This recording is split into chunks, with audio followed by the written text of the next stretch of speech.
ये है cooler master TD500 mesh full RGB cabinet है।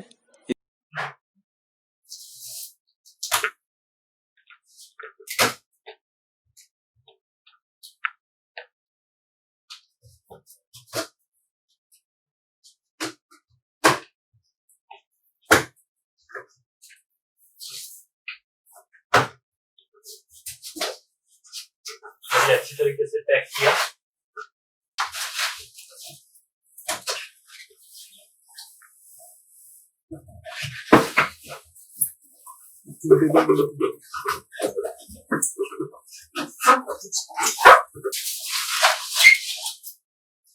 ये मैं साइड रख देता हूँ।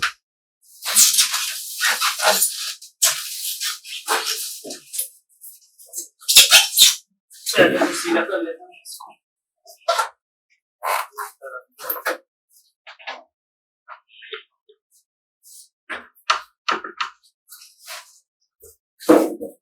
इतना शानदार है, आप लोग भी देख सकते हो।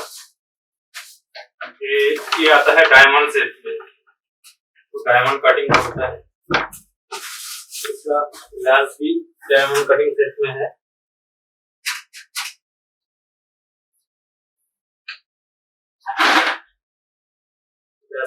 मार्किंग किया हुआ, कटिंग किया हुआ, इसका लुक भी जबरदस्त है।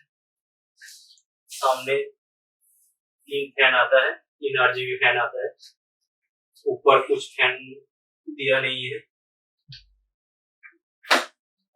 बाकी पूरा मैं पीसी बिल्ड करने के बाद दिखाएंगे।